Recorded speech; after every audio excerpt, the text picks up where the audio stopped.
Enggak, silakan Bu, maaf. Ya, ya nggak apa-apa. Baik, kalau gitu teman-teman saya buka saja ya. Selamat sore untuk yang di Jakarta dan selamat pagi buat Kak Waldorf yang ada di Jerman, Halo. tepatnya di kota Berlin. Jadi Kak Waldorf ini adalah angkatan pertama Industrial Engineering Swiss German University angkatan 2006 ya. Waktu itu pertama mulai ada 10, tapi yang sampai selesai ada 8. Nah, em, ini langsung tanya jawab aja ya, Kak Waldorf ya. Oh, Nanti oke. kalau, Kak Waldorf mau ada yang di-sharing dulu. Tadi katanya dia mau di-sharing dulu. Ada sih, saya buat sedikit slide presentasi untuk apa? Nanti siapa dari situ, nah mungkin dari situ Ibu Mm-mm. dan teman-teman bisa nanya lah, gimana? Boleh, boleh. Silakan. Oke. Oke, halo teman-teman. Halo. Tadi Bu Tanika udah ini. Sayang videonya pada nggak kelihatan ya, tapi nggak apa-apa lah. Saya coba. Nanti, nanti terakhir kita foto bareng. Ini sekarang videonya lagi saya buat nggak bisa muncul dulu, Oke, gitu ya. siap, siap. Nanti kalau misalnya udah terakhir, kita foto bareng. Nanti saya nyalain semua. Oke, ini saya share screen ya. Saya coba share screen mengenai. Bisa lihat presentasi saya? Lagi mulai. Sekarang udah kelihatan. Oke, bisa lihat ya? Oke. Silakan, Ya, Kak. selamat pagi dari Jerman dan selamat sore buat teman-teman alumni atau juga student teknik industri di SGU. Senang bisa ini nih bisa sharing sedikit pengalaman saya. Ya, aku mau nanti share juga gimana aku mulai masuk SGU, tamat SGU, dan bisa sampai ke Jerman. Ada pepatah kan ya? Ada pepatah yang bilang, Mm. tak kenal maka tak sayang. Maka aku coba buat introduction dulu terhadap diriku, karena aku lulus tahun 2010, dan udah berapa tahun yang lalu, mungkin kita udah nggak ada kenal, udah nggak ada tatap muka lagi, jadi aku coba introduction mengenai diriku. Nanti kalau ada yang mau nanya, gimana nih Bu? Langsung Di, nanya di, aja Pak di, setelah slide ini? Senangnya Waldorf gimana? Bisa sih. Jadi kalau nanti Langsung mau aja ya. nanya, Hmm. jadi kalau interrupt aja langsung, jadi kita bisa lebih ngalir gitu. Ya, ya, ya. Jangan Paling malu-malu. nggak paling nggak dari chattingan aja gitu. Kalau nggak enak motong itunya ya. Kalau lagi ngomong dipotong kan nggak enak.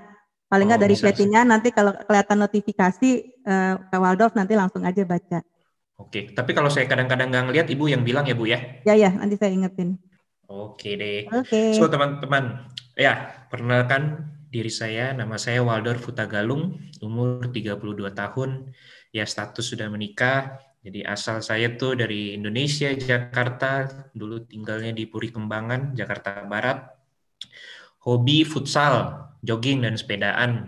Dulu juga di SGU senang banget main futsal di sekolah, apa tuh? Sekolah Jerman itu ya, apa namanya? Eh Udah lupa yang deh. apa ya namanya ya? Lupa.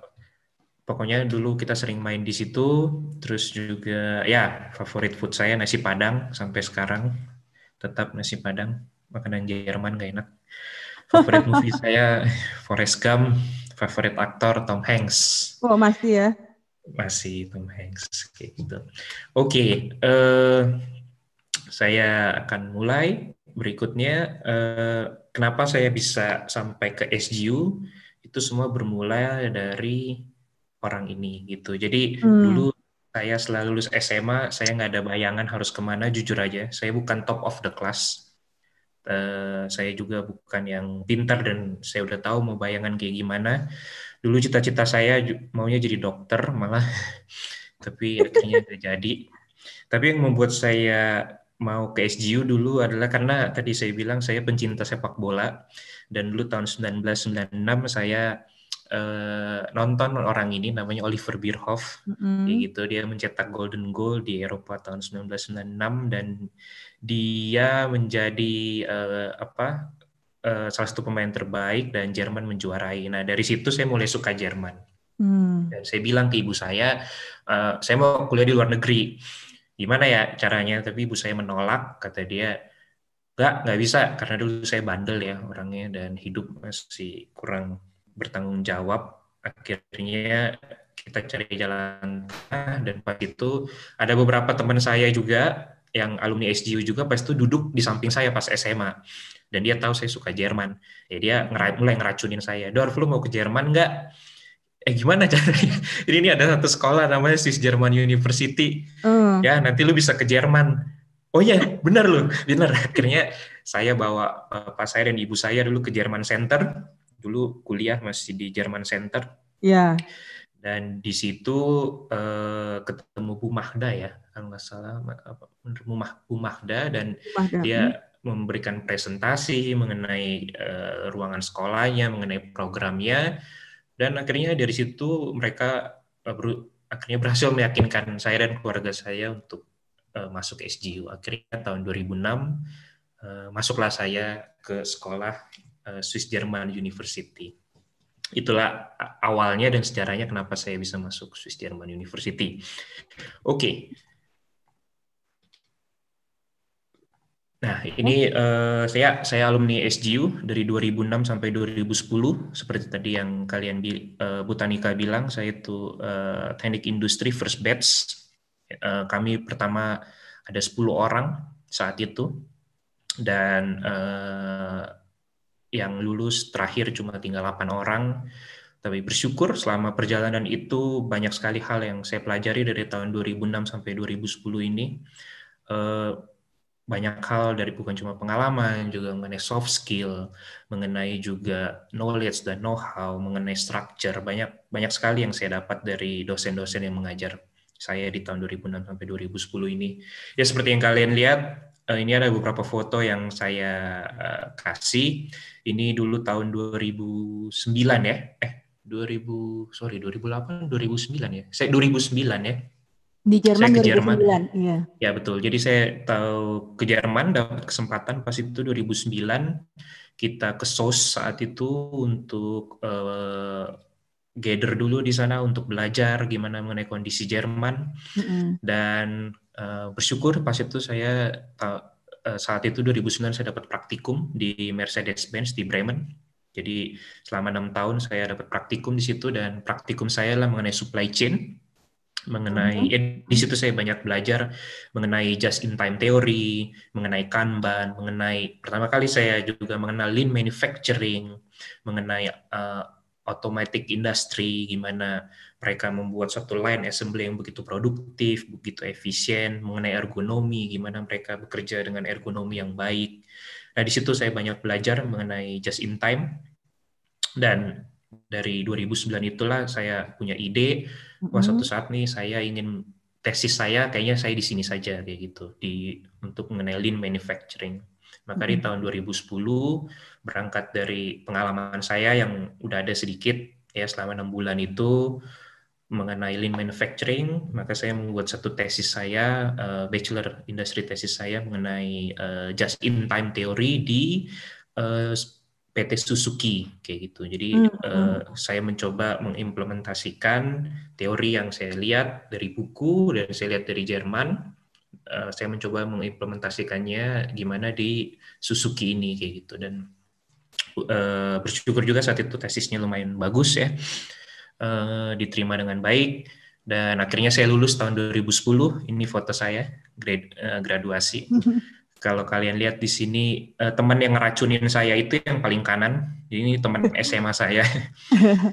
Dan menjadi teman ya, berarti ya. Jadi saya dari SMP sampai SMA, sampai kuliah, sampai ke sini lagi. Jadi aku bilang kayaknya takdir memang kita ini.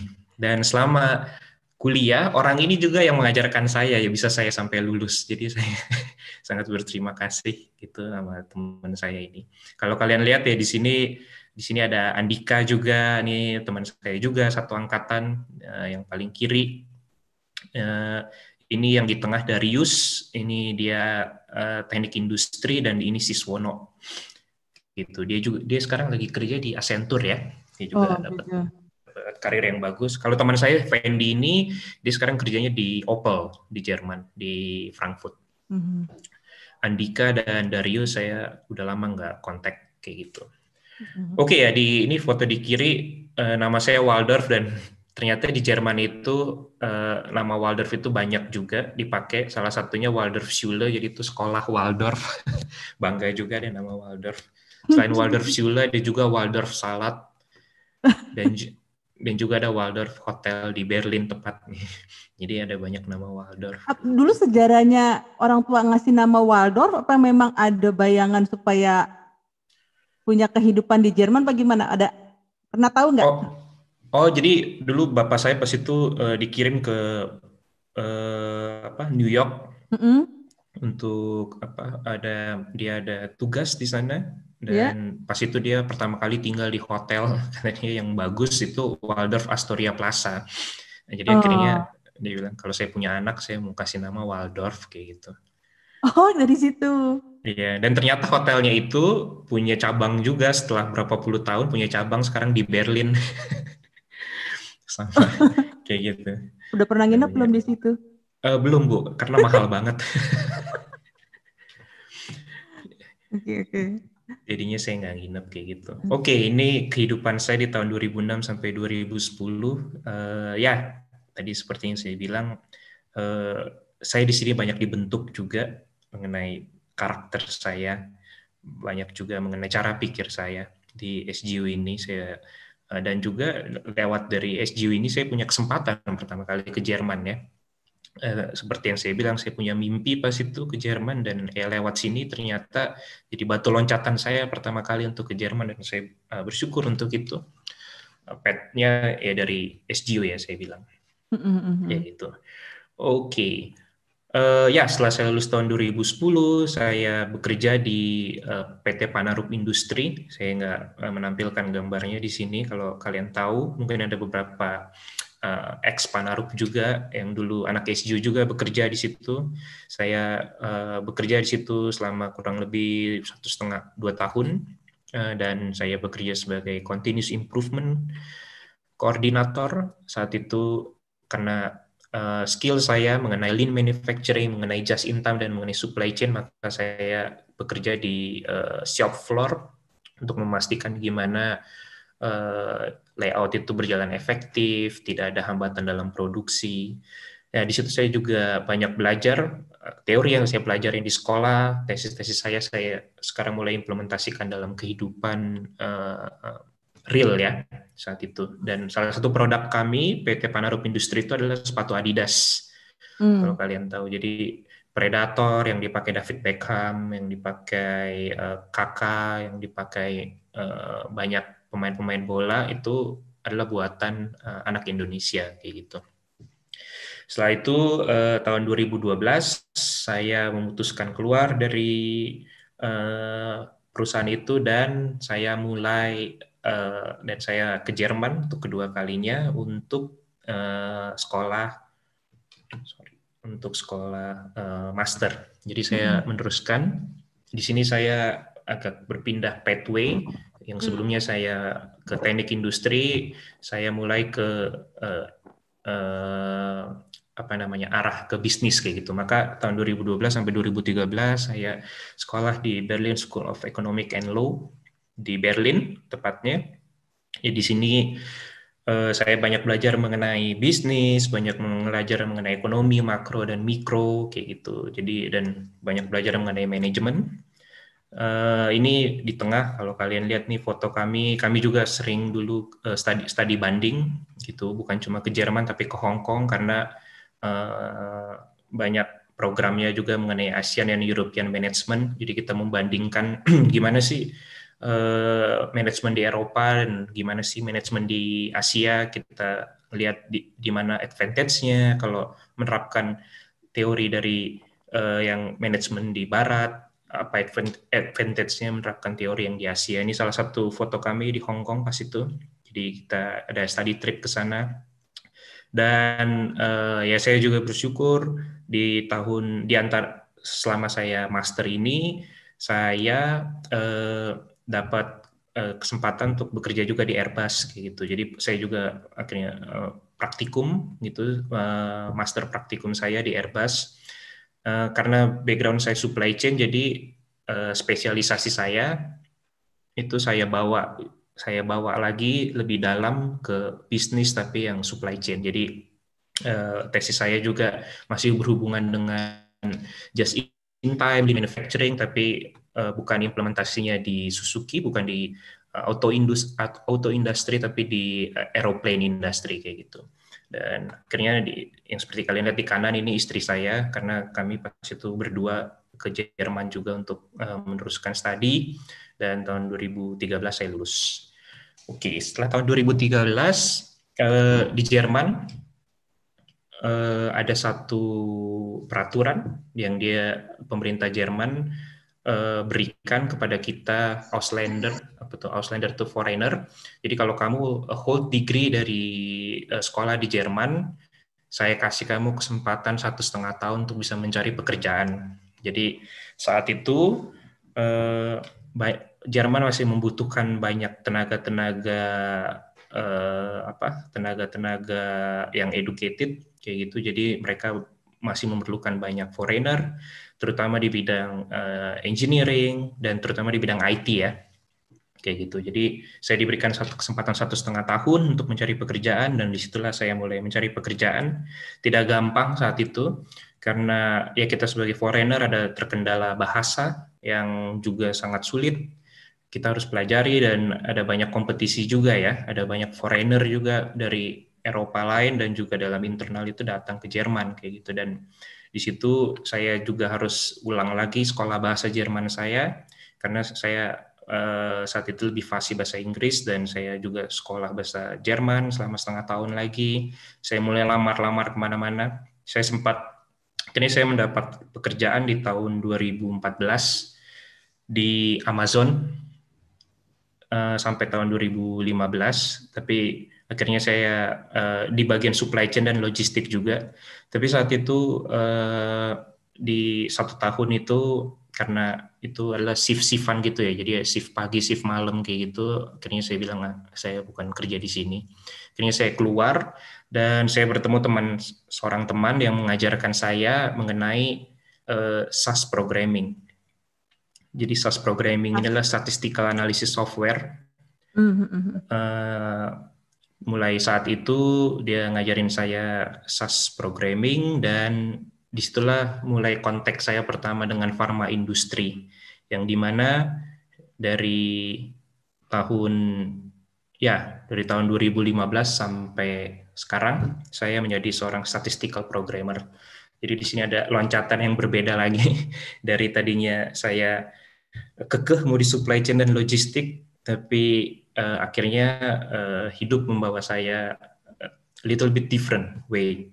Jadi sekarang saya seorang data analis, statistical programmer di suatu perusahaan pharma industri. Ini perusahaan tempat saya bekerja, PraHealth Science, perusahaan Amerika, dan saya bekerja kurang lebih udah 4,5 tahun nih, 4,5 tahunan. Sebelumnya saya bekerja di satu perusahaan kecil lokal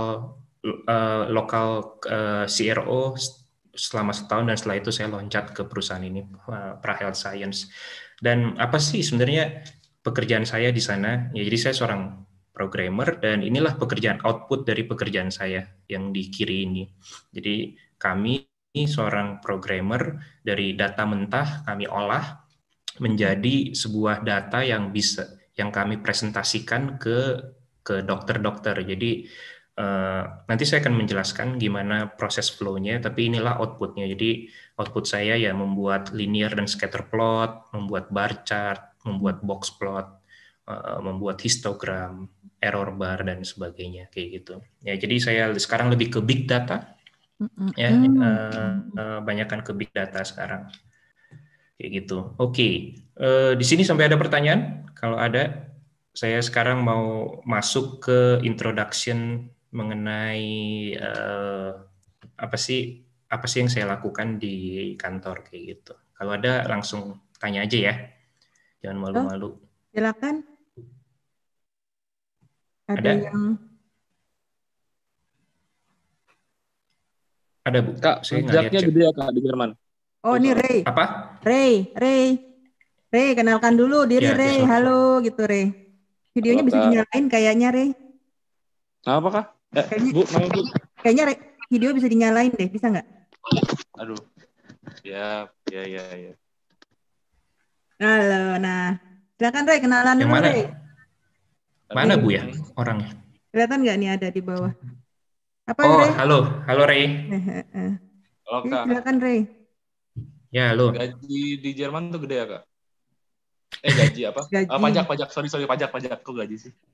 pajaknya Ya, gede jadi nggak?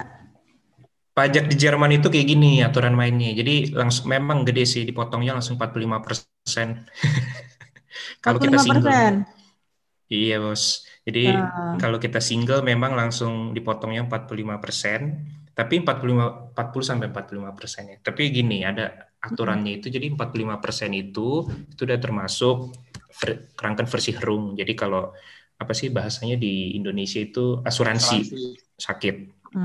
Jadi kalau kamu sakit itu termasuk keluarga, lu nggak perlu mikir apapun, mau operasi, mau apa itu udah termasuk kok. Lu itu udah termasuk kos yang ditanggung kayak gitu. Yang kedua itu juga dipotong sosial versi Herung ya, jadi kita juga yang bekerja di sini ada sosialnya juga, jadi ya kita bayarin orang-orang yang bisa dibilang yang tidak mampu kayak gitu. Jadi Yang ketiga, benefitnya sih balik ke kita ya. Iya, yang ketiga itu adalah rente. Jadi potongan 40 sampai 45% itu udah termasuk nanti duit pensiun kita. Jadi nanti kalau kamu pensiun, ya kamu udah ada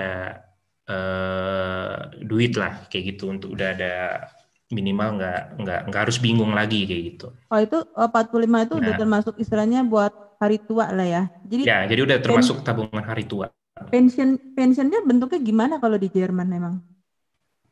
Apakah nanti seperti kayak kalau di sini tuh beberapa waktu lalu ya, kalau pegawai negeri itu kan nanti per bulan dapat berapa? Apakah kayak begitu juga sistem pensiunnya? Ada ceritanya nggak? Setelah kita kan di sini Jerman 67 ya, setelah 67 tahun sih kita dapat per bulan berapa? Oh kayak gitu dikasih, sistemnya. Ya, dikasih kayak gitu. Dan kalau nanti saya pulang, enaknya di sini kalau nanti saya pulang dan memutuskan untuk tidak tinggal lagi di Jerman, itu pensiunnya itu bisa saya uangkan. Banyak dong. Lumayan. Jadi nanti bisa kalau saya mau bisnis pulang ke Indonesia ya minimal udah ada modal lah sedikit. Gitu. Jadi hitung-hitung kayak nabung aja ya? Betul. Jadi udah ditabungin. Kalau sistemnya, kalau menurut saya sih bagus ya sistemnya mereka kayak gitu. Jadi kalau kita kerja ya kita nggak perlu terlalu pikirin lagi nanti kalau kita sakit kayak gimana, kalau nanti anak saya sekolah kayak gimana, mereka udah atur semuanya. Itu bagusnya sistem negara Jerman. Dan gitu ya. Itu kan tadi saya bilang ya itu kan single. Kalau kita menikah maka bukan 40-45% lagi, lebih berkurang. Kayak gitu. Kalau kita punya anak lebih berkurang lagi. Iya, kayak gitu. Dan kalau kita punya anak satu dapat tunjangan 200 euroan, 250. Anak kita gitu. Kayak gitu ya, dapat tunjangan dari. Sip. Re, ada nggak jelas? Apa masih ada pertanyaan lanjutan, Re? Nggak ada kayaknya. Yang lain ada yang mau ditanyain untuk jauh ini? Kalau belum lanjut aja, Kak Waldorf. Oke. Ya, jadi saya mulai masuk ke introduction mengenai clinical research ya. Jadi apa sih perusahaan pra-health science ini? Jadi saya ini perusahaan kami ini bergerak di clinical research atau clinical trial. Ada yang tahu clinical research, clinical trial? Ya, jadi clinical research atau clinical trial ini salah satu contohnya. Ada yang tahu kan ini apa? Ya ini Panadol ya. Ini aku buat satu contoh kasus yang di Indonesia aja. Jadi produk kalau di Indonesia ya inilah produk kami. Produk kami itu adalah obat. Ya, jadi kita bekerja sama dengan perusahaan obat, pharma industry, pharma manufacturing untuk memproduksi obat. Kalau di Indo kan ini nih terkenal kan ya Panadol Extra kalau kita lagi pusing belajar ya kan, untuk putus cinta Ada? atau kebanyakan tugas, biasanya kan kita minumnya ini ya, Panadol Extra, Wah, nanti Bodrex, Senin ini nih. paracetamol kayak gitu. Nah, tapi gimana sih prosesnya tiba-tiba bisa ada obat ini? Ya, jadi obat ini bukan langsung diproses kayak tiba-tiba ada satu wangsit lah dari yang di atas, oke, ilmuwan mau produksi obat ini, bukan kayak gitu. Jadi sebelum jadinya suatu obat ini, maka harus dicoba dulu ke manusia, ya. Karena ini obat itu adalah sesuatu hal yang masuk ke dalam tubuh kita. Ya, jadi suatu hal yang masuk ke dalam tubuh kita, Food Drug Associated atau European Safety Agency itu tidak memperbolehkan sembarangan. Ya, jadi ini bukan satu hal yang wah kita bisa buat-buat langsung kita lempar ke market. Jadi tidak. Jadi ada yang namanya clinical research. Apa itu clinical research? Clinical trial atau uji klinis ya, itu bahasa Indonesia. Jadi clinical trial itu definisinya, clinical trial are a type of research that studies new tests and treatment and evaluates their effects on human health outcomes. Jadi efek dari obat itu terhadap human health, terhadap kesehatan manusia. Ini saya ambil dari WHO. Bahasa Indonesianya ya pengujian terhadap aktivitas biologis suatu obat, terutama yang berhubungan dengan kemanjuran dan keamanannya, yang dilakukan langsung terhadap manusia. Jadi kemanjuran dan keamanannya. Jadi saat kita obat itu dites ke manusia, ini harus dites dulu, manjur nggak obatnya? Ada nggak side effect-nya? Apa sih yang terjadi? Bener nggak obat ini bisa menyembuhkan satu penyakit? Kayak gitu. Bener nggak kalau kita pusing ternyata obatnya Panadol? Kalau kita demam obatnya itu paracetamol, bener nggak? Kayak gitu. Nah itu namanya ada uji klinis atau clinical trial. Nah, itulah yang saya lakukan, perusahaan kami lakukan. Jadi ada departemen-departemennya dan saya itu ada di departemen data support atau statistik. Oke, jadi ada satu memes ya bahasa ininya yang saya suka. Apa sih clinical trial ini kalau dibikin jadi Zusammenfassen, kalau dibikin jadi apa sih conclusion itu adalah trial and error sebenarnya kayak gitu. Jadi seperti yang kalian lihat di sini, ini clinical trial ini lebih banyak ke trial dan error. Jadi ilmuwan itu kalau ada satu masalah, ada sakit, katakanlah TBC. Oke, kita coba satu. Oh, gagal. Ya udah gagal, coba lagi. Kita lihat dari kegagalan ini, oh mungkin di sini kurangnya, di sini harus kita tambahin dan segalanya kita coba lagi. Oh, ternyata bukan ampuh, kita coba lagi. Jadi sebenarnya konklusinya itu trial dan error gitu di clinical research ini. Gitu. Nah, kenapa dalam clinical research ini penting adanya statistik? Ya, jadi saat kita trial and error itu kan kita harus mengambil data ya nggak? Ya, jadi data itu penting dalam clinical research supaya sebelum ini saya nanti balik. Jadi kenapa data itu penting? Supaya tidak terjadinya bias kayak gitu. Seperti yang kalian lihat di sini, why we need statistic in clinical trial, yaitu untuk mengkonfirmasi bias kayak gitu. Jadi terkadang kan yang tadi saya bilang, misalnya ada satu penyakit, ya, apakah kita bisa bilang dengan Panadol ini maka pusing bisa hilang kayak gitu? Mungkin jadi kita harus mengambil data dari banyak orang dan mungkin orang ini bilang ya pakai Panadol saya bisa sembuh dan yang lain bilang berbeda kayak gitu. Jadi dalam clinical trial ini kita mengambil banyak data dan kita membuat satu statistik dan itulah pekerjaan saya kayak gitu. Jadi overwhelming. Jadi kita nggak bisa bilang bahwa obat ini berjalan karena saya sudah coba ke satu orang. Nah ini single supporting fact. Jadi kita harus mengambil banyak data dan kita compare data itu. Kayak gitu. Nah, saya akan menjelaskan berikutnya mengenai gimana sih clinical trial progress ya. Jadi satu case yang paling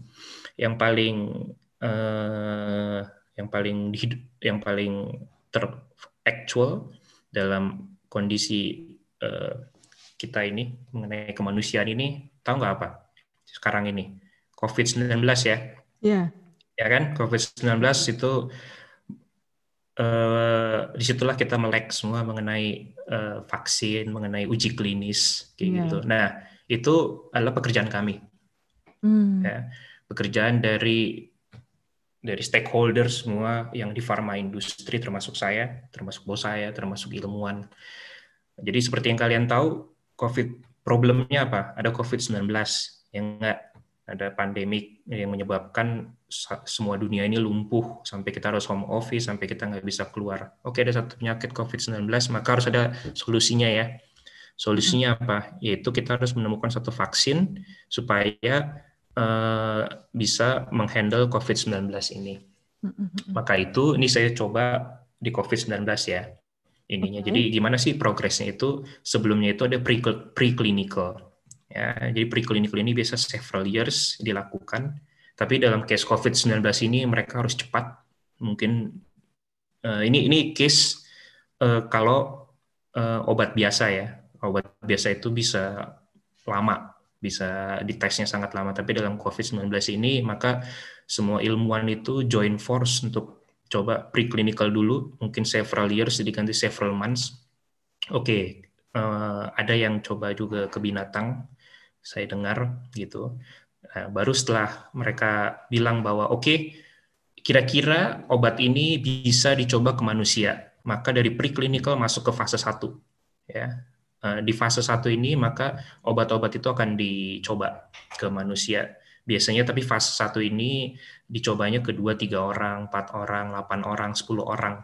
Nah, dari 2-4 orang, 10 orang ini kita ambil datanya. Apa sih side effect-nya? Apakah ada adverse event? Apakah karena obat ini kita jadi tambah pusing, tambah gatal atau apa?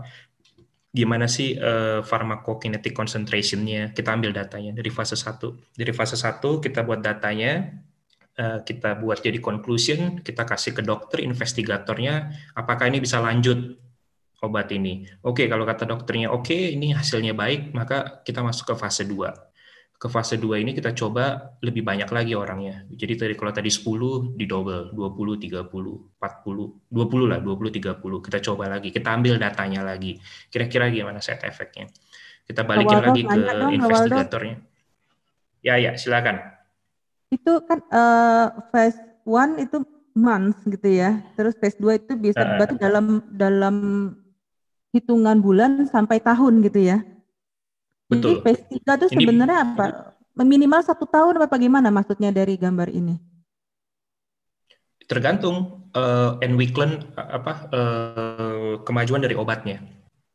Kayak gitu. Jadi kalau fase 3 ini dia coba lagi ke banyak orang dan ternyata efeknya cepat, efeknya bagus, maka nggak perlu harus nunggu berapa lama gitu, nggak perlu harus sampai 10 tahunan atau apa, itu bisa lebih cepat lagi keluar. Nggak harus 1 tahun juga, nggak harus ya? Nggak harus ya, kan makanya dalam case ini vaksin COVID-19 itu kan dari tahun ini Maret sampai sekarang udah 90% ya. Pfizer nanti kita bahas. Ya. Kayak gitu. Nah, ini menarik itu. Ini mereka push.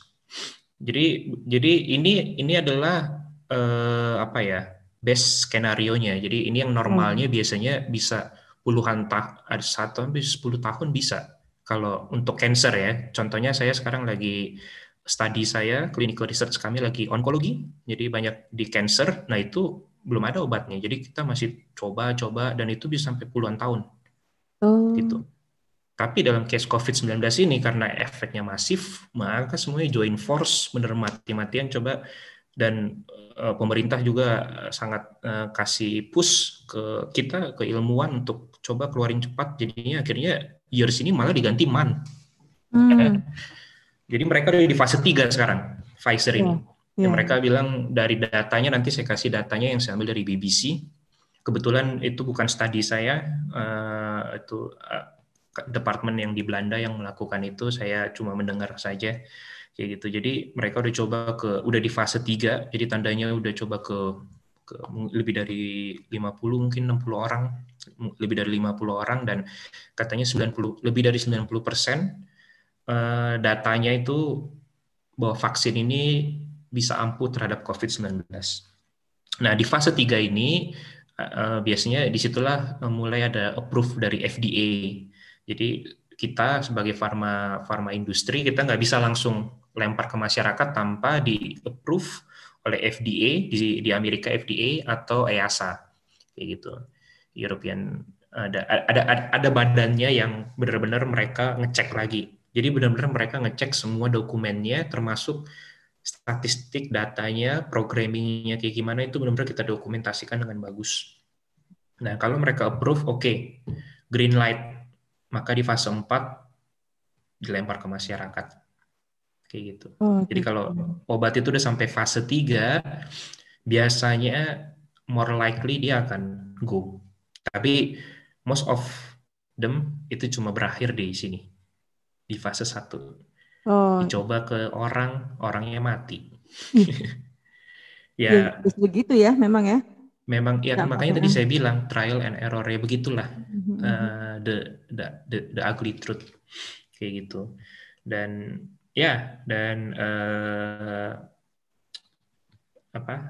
ada orang-orang yang mau jadi bahasanya bukan kelinci percobaan, mau untuk jadi tester ini kayak gitu, Mhm. dan itu dibayar kayak Bayarannya gitu. bagus kali ya. Kalau enggak, Ya, 3.000 euro, 3.500 kali, tergantung ya, Wah, lumayan, saya tergantung. nggak usah kerja itu. Nggak usah universitas lagi itu.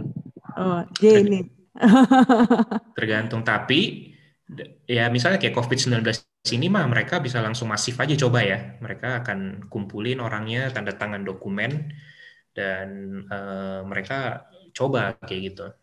Ya Tapi mungkin kalau kayak, ya kenapa Bu? Kak Silakan. Waldorf, kalau kata J tadi tuh IE semester 2, semester 1 dia tuh.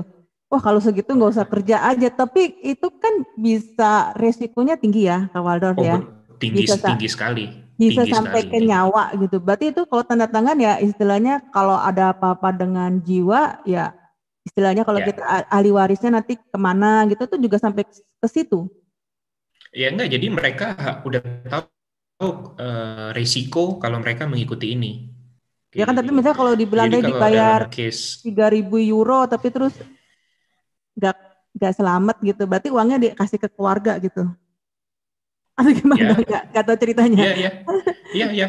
Jadi itu kalau mereka lolos dari screening phase dan mereka ikut clinical research ini, ya kita kasih duitnya, kita fair di depan. Tapi mereka juga harus tahu bahwa ini adalah clinical trial, belum tentu ini bisa menyembuhkan obat kalian, ya kayak gitu. Ya, jadi ya bahasa kasarnya Bu ya, kelinci percobaan ya. Mendingan Bahasa kerja aja. kasarnya. Bahasa kasarnya. Kalau Serem juga kalau kan? masih hidup dapat duitnya, kalau enggak ya udah nggak usah masalah dunia. Enggak lah aja. Tetap aja mending kerja lah. Bahasa kasarnya. Tapi banyak yang ikut Bu, kayak Ya. orang-orang yang udah di stadium 4 Oh cancer, kalau memang sudah itu ya ini ya. Maksudnya ini banyak juga. opportunity mungkin dinilainya gitu ya. Obat A, obat B, obat C udah kan cancer kadang banyak yang nggak sembuh tuh ya. Benar. Terus akhirnya Benar. ditawarkan nih ada alternatif baru. Saya pernah lihat itu di Benar. film gitu kan. Terus si ibu bilang sama anaknya ini ada cara metode baru. Tapi kita tidak tahu apakah ini akan berhasil sama saya atau tidak gitu kan. Iya, Terus betul kayak anaknya gitu. dipeluk gitu. Terus saya ingat saya nonton filmnya terus ternyata memang tidak ketolong gitu ya. Betul. Biasanya kayak Betul. gitu ya. Ya begitulah kehidupannya di clinical trial. Jadi ada yang masih hidup, masih survive saya bilang. Tapi dari berapa kasus yang selalu saya tangani, rata-rata selalu ada yang mati, meninggal di fase 1 ini. Jadi saya belum bilang, apalagi cancer ya, karena saya sekarang lebih banyak onkologi ke cancer. Kayak gitu. Oke, saya lanjut ya. Ya silakan, Jadi ini adalah overview dari clinical trial yang saya try to adaptate dengan COVID-19 ya. Kayak gitu. Tapi clinical trial ini kan bukan cuma COVID-19, ada banyak hal. Semua obat harus melakukan prosesnya kayak gini. Semua obat yang benar, kecuali jamu. Kalau jamu saya nggak tahu. Oke, jadi ini adalah garis besarnya, dan di manakah saya, apa sih yang saya lakukan gitu. itu sebagai statistical analysis program. Oh ya, by the way, saya ini departemen kami khusus untuk fase 1, kayak gitu. Jadi saya ada di fase 1, clinical trial, dan oke, ini saya jelaskan sedikit, bisa lihat nih gimana ininya, prosesnya. Oke, jadi tadi yang saya bilang step 1, sorry.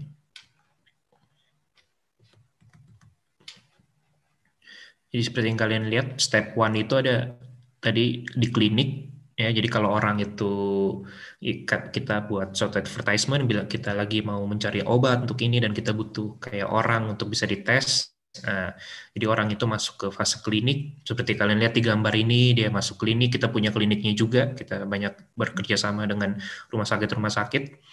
Oke, dan dia masuk klinik, dia baringan, dia masuk, terus dia harus melalui proses screening dulu. Jadi kita selalu buat satu persyaratan. Oke, yang bisa ikut research ini cuma orang-orang yang umur katakanlah 20-30 tahun, yang tidak ada pernah penyakit A, B, C, yang tidak pernah merokok, yang jantungnya masih sehat, yang ini. Jadi ada banyak persyaratan yang dia harus ikutin kayak gitu, sebelum dia bisa official masuk sebagai tester dalam clinical research ini. Kalau dia bisa lewat proses screening itu, maka dia masuk enrollment. Oke, jadi dia udah official, dia masuk. Nah, disinilah di dalam klinik ini, step kedua, para suster, para dokter itu akan mengisi electronic case report form. Jadi electronic case report form ini, kalian lihat di gambar kedua ini, contohnya kayak gini. Jadi ada banyak, jadi data-datanya dimasukin, date of informed consent, tanggal berapa dia masuk, year of birth-nya, seksnya apa, etniknya apa, race-nya apa. Ini salah satu contohnya, kayak gitunya. Jadi tiap hari saat obat itu dimasukin ke dalam tubuhnya, kita ngambil data semuanya, dari mulai vital signs-nya, dari mulai ekokardiogramnya, dari mulai physical examination-nya, tiap hari itu kita data kayak gitu. Nah, data itu akan menjadi sebuah raw data. Kayak gitu. Raw data ini dikirimlah ke departemen kami. Dan dari raw data ini, tugas saya membuat satu data presentasi. Kayak gitu. Jadi setelah obat ini masuk ke dalam tubuh orang itu, gimana efeknya, itu semua ada di data, dan dari data itu saya membuat satu presentasi yang dimana nanti akan kami berikan ke investigator, kayak gitu, yang tadi seperti saya bilang. Nah, di bagian inilah tugas saya ada, makanya saya tulis me di sini. Di data itulah saya olah, saya kalkulasi, saya buat lebih terorganisir, saya buat ada variabelnya, ada apanya, supaya si dokter ini nanti bisa melihat, oke, si pasien A setelah dikasih obat B ternyata hasilnya begini. Disitulah mereka nanti akan membuat satu decision, apakah obat ini bisa lanjut apa tidak. Gitu. Ini makanya inilah clinical trial data flow yang saya coba. Nanti kalau mau lebih deep mengenai statistik, mengenai apa, kita bisa ada ke sesi berikutnya. Ada yang tanya mau di sini? Silakan. Nggak yang ada, mau tanya kalau halo ada, dulu gitu, nanti jadi dicari siapa gitu. kalau kecepatan bilang ya. Ya, kayaknya lanjut dulu Kak Waldor. Oke, lanjut ya. Oke. Ya, setelah tadi saya data presentasi, ya baru para dokter yang lebih punya know-how lagi, mereka akan memutuskan kemana data ini akan berjalan. Apakah obat ini bisa dilanjutkan apa enggak. Oke, slide berikutnya aku akan menjelaskan mengenai COVID vaksin update. Ini aku source-nya dari BBC ya. Aku ambil kemarin malam, kayak gitu. Gimana sih kemajuan COVID-19? Kalian pasti pada ngikutin ya, karena kita semua ini bisa dibilang korban. Udah ketiduran gitu. Kak, udah males liatinnya. Udah males ya, saya juga. J ini agak nggak kuat stres Kak Waldorf. Jadi kalau udah gitu, udahlah. Memang ini satu. Semua orang kena, yang mati-mati, yang hidup-hidup, selesai. Jadi silakan Kak Waldorf.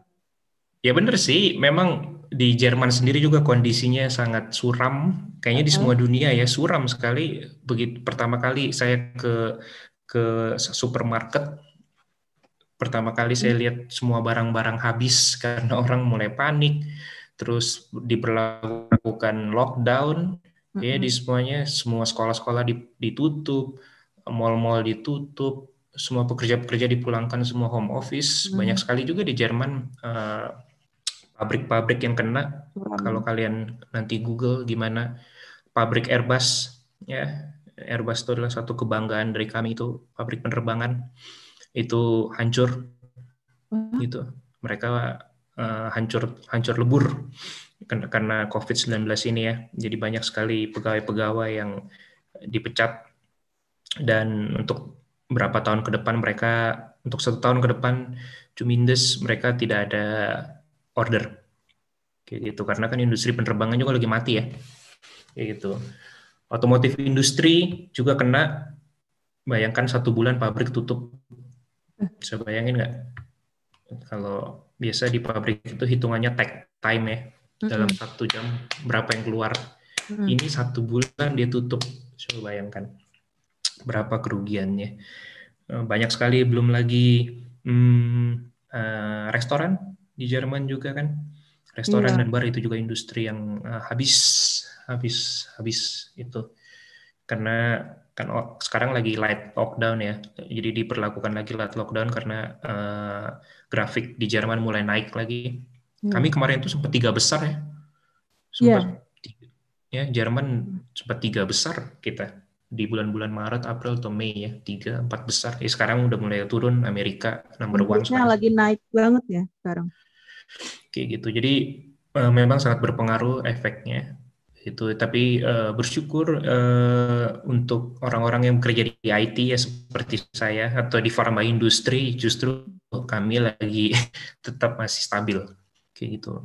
Dan ini aku mau present ke kalian mengenai gimana sih COVID vaksin update kayak gitu. Saya nggak tahu di Indonesia, saya dengar katanya bisa pakai apa sih? Ada vaksin juga dari China atau apa? Saya belum tahu. Kami yang di Eropa menanggapi apa ya, news itu, kami belum tahu ada vaksin Cina yang begitu ampuh. Tapi sorry. Tapi yang kami tahu adalah beberapa perusahaan ini kayak gitu. Jadi kalian lihat di sini ada company Pfizer, BioNTech. Jadi Pfizer bekerja sama dengan BioNTech. Dia udah mengklaim bahwa 90% efektif. Dia udah di fase ketiga kayak gitu. Ini yang paling highlight di Jerman, ini udah fase ketiga. Jadi bisa jadi tahun ini di-approve dan tahun depan mulai dibagikan.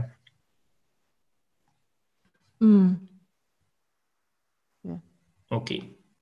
Apa nih vaksin Sinovac BioNTech Ltd?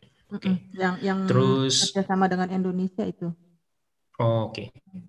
Terus ini juga perusahaan Amerika Moderna kayak gitu, dia juga mengklaim udah 95% kayak gitu. Terus Oxford AstraZeneca, dia juga dia bilang dia belum mengklaim berapa persen, tapi dia bilang ada imun responsnya. Nah, yang terakhir ini Rusia. Sebenarnya Rusia yang pertama mengklaim bahwa dengan Sputnik 5-nya 92% bisa menghalau COVID-19 kayak gitu. Tapi ya saya nggak tahu, kalau saya tanya bos saya dan petinggi-petinggi yang lainnya, mereka kurang percaya ya Sputnik vaksin Rusia ini. Saya nggak tahu apakah kayak gimana, tapi ya dari 4 inilah news yang saya bisa dapat dan bisa saya share ke kalian yang di Indonesia kayak gitu. Dan kalau kalian tahu tadi kan saya jelaskan gimana clinical research bekerjanya. Ya ini ajuannya kayak gitu. Ya, kali 2 tuh maksudnya gimana Kak Waldorf? Jadi 2 kali disuntik ya per hari kayaknya. Oh. Ya. Gitu. Ya, tadi ini kalau dari Pfizer dan BioNTech sih udah, yang saya tahu udah fase ketiga, tapi di AstraZeneca ini mereka masih fase 2 ya. Di fase 2 result. Kayak gitu. Jadi yang paling bisa, kayaknya yang paling bisa cepat ini Pfizer dan BioNTech. Gitu. Mereka join force untuk Pfizer juga salah satu perusahaan yang ternama, itu customer kami juga. Mm-mm. Bisa saya bilang ya cukup cukup oke lah. Oke, Moderna saya nggak terlalu tahu kayak gimana. AstraZeneca ya perusahaan Inggris, oke. Rusia ya seperti yang saya bilang kami nggak terlalu tahu gimana prosesnya. Jadi mungkin masih masih perlu harus dibuktikan lagi. Even sebenarnya si Pfizer dan BioNTech ini pun nanti setelah fase 4 dan dilempar ke masyarakat, kalau saya sih nggak mau langsung ngambil ya vaksinnya, karena mau gimana pun mungkin bakal ada side effect yang benar-benar tidak terrecord di fase-fase sebelumnya kayak gitu. Namanya itu juga kan kita ngambil samplingnya, ngambil sampel. Jadi yang kita lakukan di fase 1 dan fase 4 itu kan kita nggak bisa coba ke seluruh orang di dunia, kita coba ambil sampelnya, random sampling kayak gitu. Ya, ini resultnya, jadi semoga nanti bisa keluar, dan ya buat teman-teman ya tolong doakan juga buat ilmuwan-ilmuwan ini, buat semua tim yang ada di Eropa, di Amerika, semoga bisa membantu lah. Jadi kita nggak sulit lagi nih menghadapi corona. Iya. Oke, itu sih presentasi dari saya. Jadi kalau kalian mau nanya atau mau diskusi, langsung saja open discussion biar lebih enak. Oke, ada yang mau tanya? Yang mau tanya halo dulu biar dipanggil dulu namanya.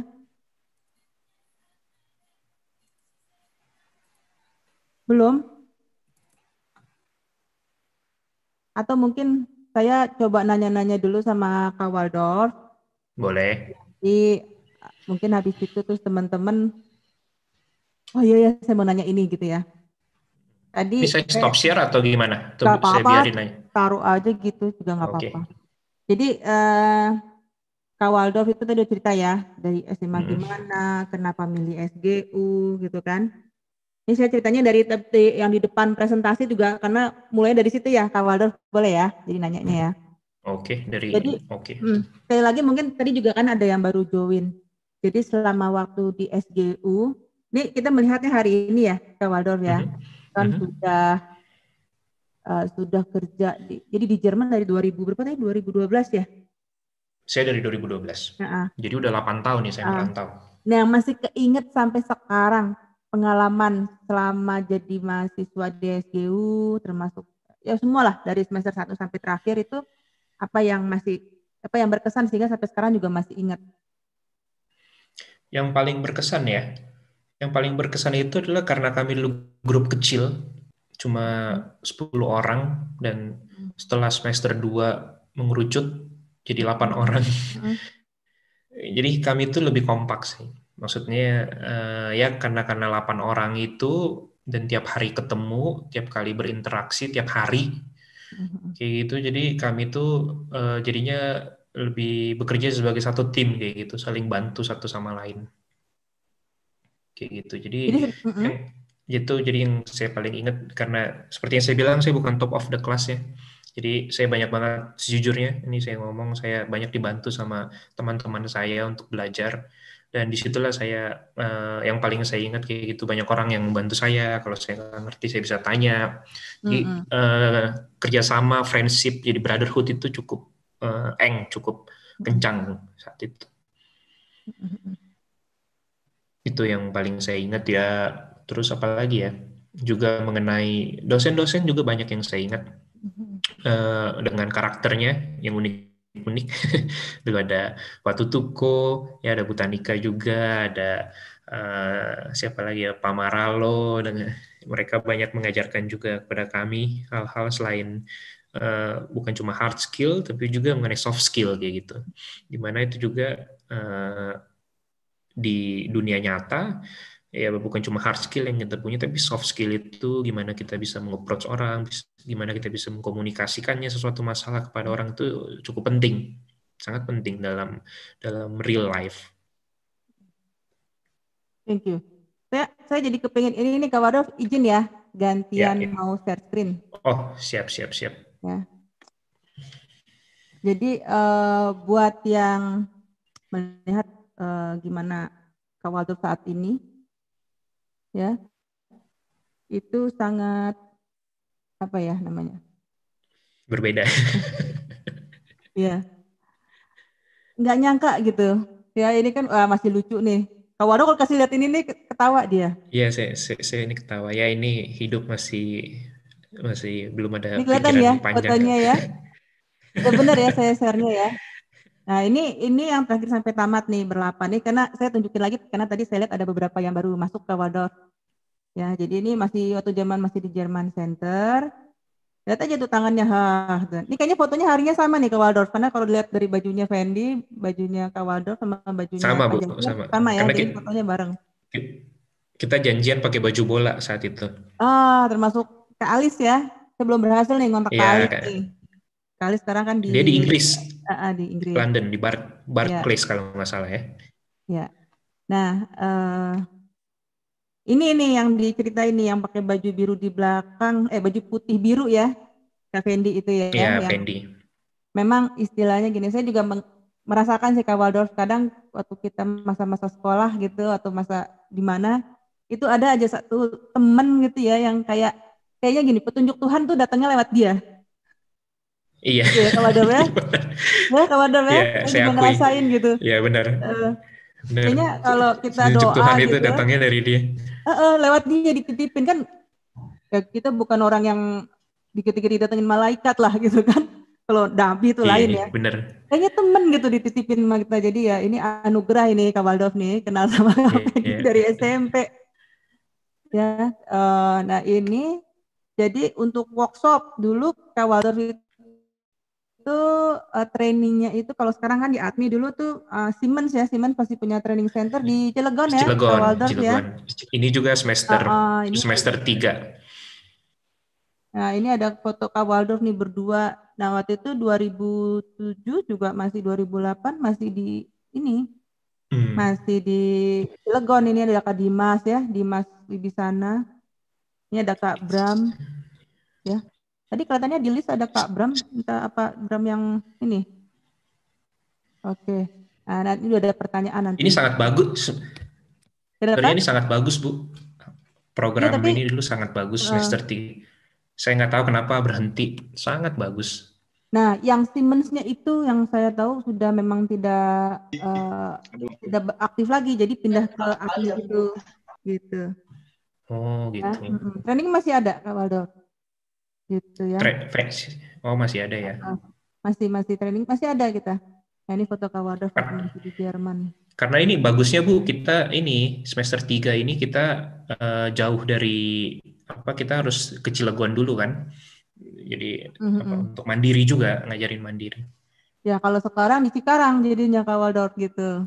Oh, Cikarang, oke. Kak Waldorf masih muda sekali ini berapa tahun lalu Kak Waldorf 2010 ya. 10 tahun lalu udah. Ya, ini offse Bu. Ini detik-detik ini juga nih menegangkan. Satu nggak lulus, nggak lewat. Gitu. Oke, ini yang waktu 2018 ya, Kak Waldorf datang. Iya betul, sama Rehan dan sama ini yang hari ini, yang hari ini join online nih rasanya beberapa beda nih Tony yang masih ada ya Ton ya. Nah coba ini sekarang Kak Waldorf, tadi ada pertanyaan dari dari Pascal. Pascal, ini bagusnya Pak. Dibacain aja deh ya. Kak Waldorf bisa baca di chatnya ada dari Silverius Pascal. Oke, jadi ini dari gini, Kak Waldorf Pascal. Oke, suhunya ini 3-4 katanya gitu. Kak Waldorf, saya mau nanya tentang vaksin COVID-19. Salah satu perusahaan yang terkenal buat vaksin itu Moderna dan Pfizer kan sudah mendekati fase penyebaran. Tapi karena tipe vaksinnya RNA, maka suhu yang dibutuhkan adalah minus 34 derajat Celcius. Katanya supply chain adalah menjadi biggest challenge dalam itu. Cara yang mengatasinya bagaimana ya Kak? Ya, kemarin itu mereka juga buat satu, sebentar ya. Mereka saya lihat juga udah buat satu planning gimana cara supply chain-nya. Gimana mereka transportnya di special box. Sementara ini saya bisa share. Ini juga mungkin bisa pelajari. Saya nggak terlalu dalam mengenai ini. jujur, tapi saya juga mengikuti kayak gitu, gimana sih, penasaran juga kayak gitu. Jadi ini yang saya dapat ya mengenai supply chain yang kita juga bisa bahas kayak gitu. Jadi di sini kan dia bilang di vaksin itu must be stored at temperature jadi -70 malah, dan itu dia ditransport di special box kayak gitu. Dan ini mungkin dari nanti di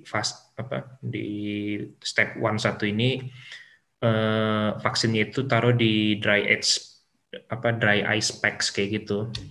Jadi it's holding up to 5.000 dosis. Jadi dia akan ditransport pakai pesawat. Nah, baru di tahap kedua ini baru setiap country dia akan choose to store the vaccine in a freezer farm. Jadi nanti aku melihatnya bahwa di setiap country ini mereka akan buat satu tempat-tempat logistiknya kayak gitu, spesial ini freezer farm gitu. Jadi kayak kulkas yang besar lah, karena kan harus sampai -70 ya gitu. Jadi mereka akan stok sampai 6 month. Dan dari situ, dari tempat logistik ini mereka akan transport ke rumah sakit, tetap pakai dry ice packs ini. Jadi 10 day to reach the vaccine center kayak gitu. Baru dari vaksin center ini ditaruh di fridge between 2 dan 8 derajat gitu, store up to 5 days. Nah, baru langsung masuk ke manusia. Itu kira-kira rencananya Pfizer dan BioNTech. Kayak gitu ya. Ini supply chain-nya ya. Kita juga bisa pelajari juga gimana mereka transport pakai pesawat, dan dari pesawat mereka masukin ke satu logistik centernya, yang dimana logistik centernya ini pasti mereka udah buat jadi ini ya, jadi kayak kulkas kayak gitu yang besar sekali. Dan dari situ mereka akan transport lagi ke rumah sakit. Itu ada vaksin center, dan dari vaksin center itu ke rumah sakit, dan dari rumah sakit baru ke manusia. Jadi ada beberapa tahap sih. Cold supply chain ya berarti ya kategorinya ini. Kenapa, Bu? Cold supply chain, jadi spesifik pakai pendingin. Iya. Ya bisa juga kan kalau di supermarket juga kan biasa Tifcool ya. Jadi kayak ayam-ayam yang udah dibekuin kayak gitu. Ya bisa jadi konsepnya seperti itu sih. Yang saya lihat, tapi ini lebih masif lagi dan lebih ekstrim karena harus -70. Ya, itu saya baca katanya itu jauh di bawah vaksin terdingin yang selama ini ada. Jadi selama ini ada vaksin yang juga dikirimnya pakai vaksin dan obat lah gitu ya. Yang selama ini dikirim, dan ini kelihatannya itu 35 derajat lebih dingin lagi. Jadi asumsi saya -35 selama ini ya. Jadi sekarang ini -70 gitu. -70, betul. Jadi ini nanti truknya sendiri juga pasti dimodif sama mereka. Ini harus benar-benar dibikin khusus kayak gitu, yang lebih benar-benar yang anti panas gitu loh. Gimana, menjawabkah tadi pertanyaan siapa ya? Pascal. Gimana Pascal? Akan menjawab kok. Oke. Terima kasih Kak Waldor. Ini yang kalau di negara Eropa mungkin ya jujur saya mengatakan ini sih lebih gampang mungkin ya kalau di negara Eropa, karena mereka infrastrukturnya kuat ya. Tapi mungkin di negara yang di Indonesia mungkin juga kita udah punya infrastruktur yang bagus, tapi bagaimana nanti kayak di Afrika atau di negara-negara yang infrastrukturnya nggak sekuat ini ya. Apakah mereka punya truk ini? Apakah mereka bisa mempersiapkan ini freezer farm ini? Itu kan juga ada aturan mainnya kayak gitu.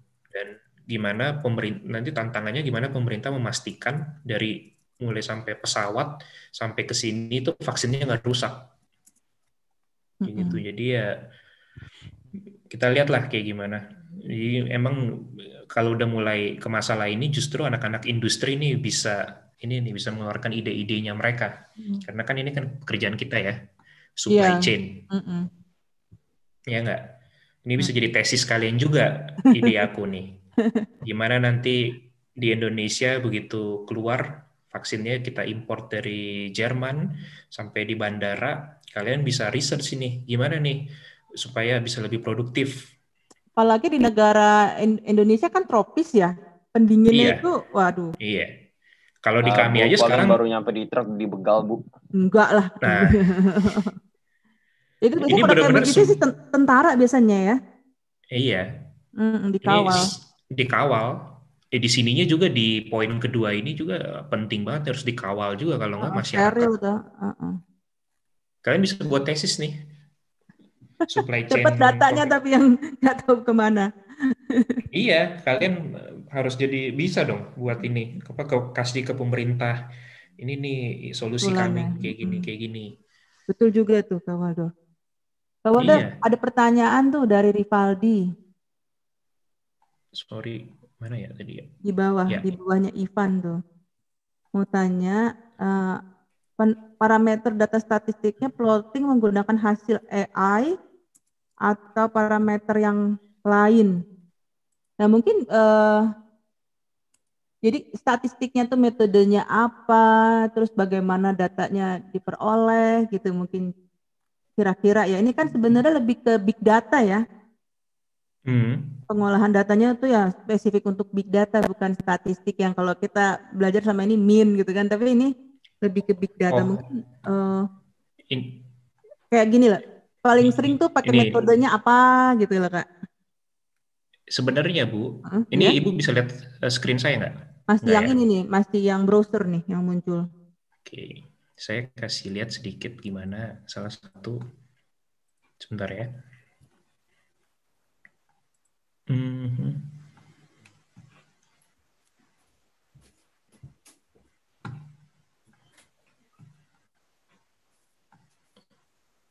Oke, tadi Ibu bilang mean ya.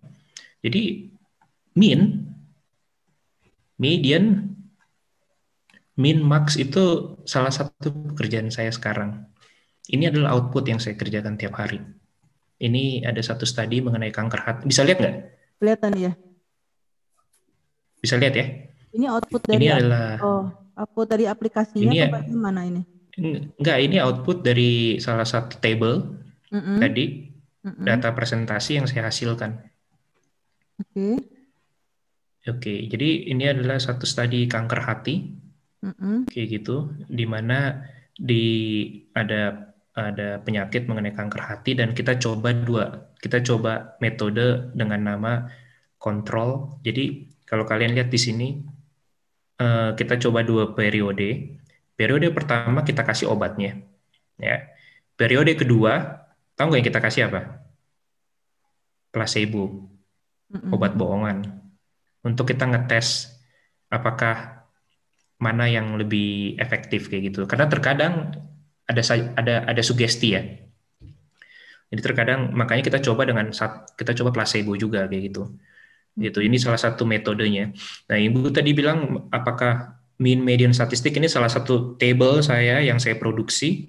Jadi dokternya minta saya mau dalam satu di research itu berapa sih pasien yang ikut age-nya, rata-ratanya berapa, ternyata 67,7 kayak gitu. Weight-nya berapa sih? 88,1. Ini ada 12 orang yang ikut, mediannya segini, min max-nya kayak gini, body mass index-nya segini. Ya, ini sex-nya female ada satu, male ada 11 orang, race-nya apa, etniknya apa, country-nya dari Great Britain, age group-nya dari berapa sampai berapa. Ini data yang bisa saya present ke kalian karena ini masih yang general, yang sisanya saya nggak bisa present, kayak gitu. Jadi itu tadi menjawab tadi pertanyaannya siapa ya? Rivaldi. Sorry. Iya, jadi metodenya yang ditanya ya. Apa Bisa pakai nggak dia AI ngomong aja? atau metode apa? Ya Valdi bisa nggak Valdi? Sorry Kawal Bu Tanika. Jadi aku kan juga somehow sekarang lagi mainin datanya Gojek. Aku ada somewhere in Gojek sekarang. Oh oke. Nah, terus tuh kita tuh lagi mau ngehit driver-driver yang performance-nya tinggi lah. Oke.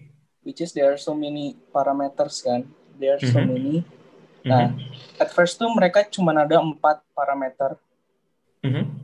Tapi as times goes by, jadi sekarang tuh ada ribuan parameter supaya driver itu bisa dibilang perform well.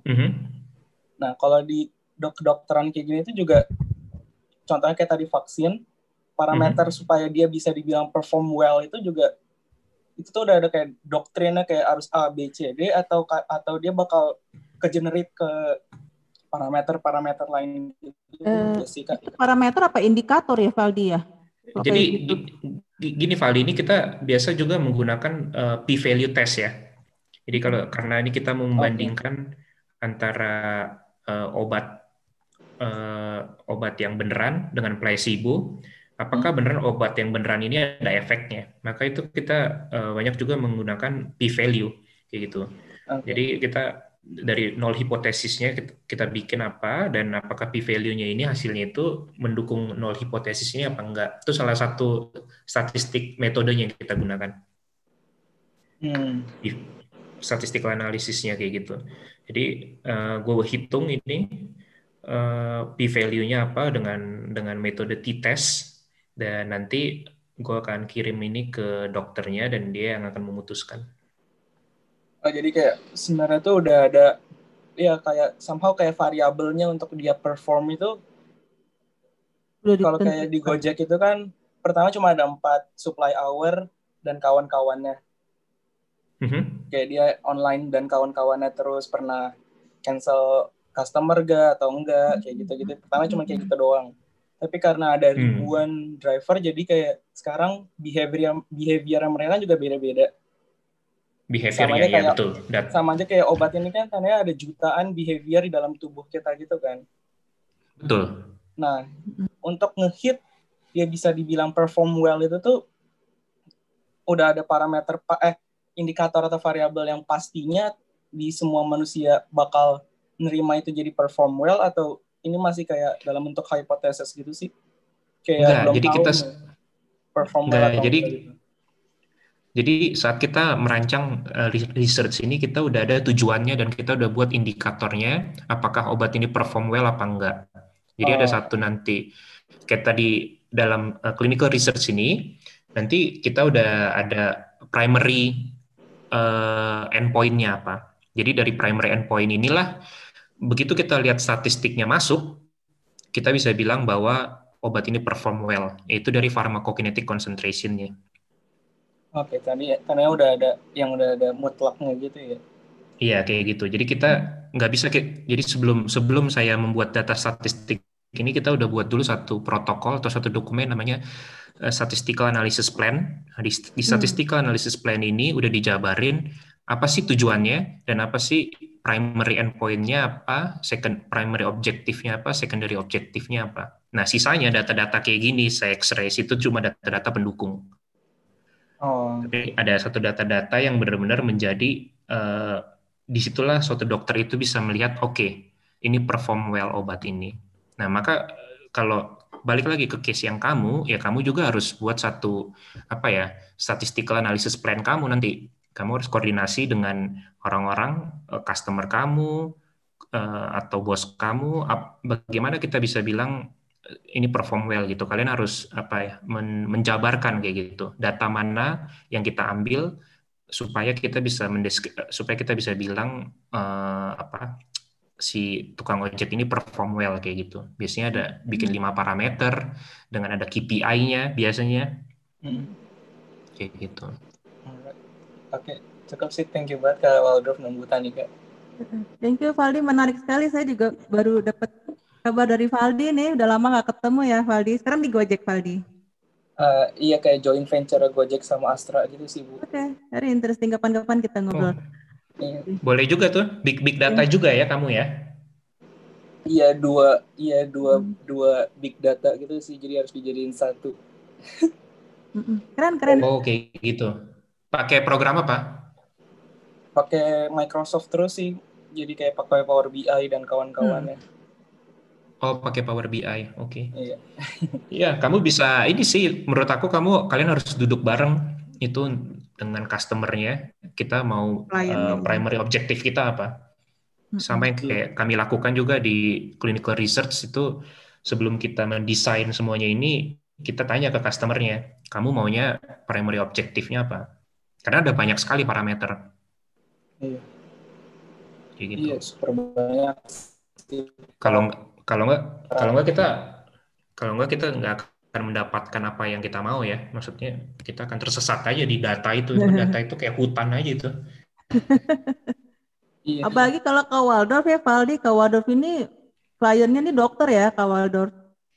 Iya, perusahaan farma industri ya, klien saya. Dan Kak Waldorf sebagai statistician itu kalau ngapa-ngapain ngambil keputusan ya harus koordinasi terus ya. Iya, betul. Jadi makanya komunikasi saya dan customer itu dan tim dokternya itu harus bagus gitu. Gimana saya harus bisa menangkap omongan mereka dan menjabarkannya dalam bentuk data. Itu tantangannya. Artinya gini, mungkin nyambung dari pertanyaannya Rivaldi tadi.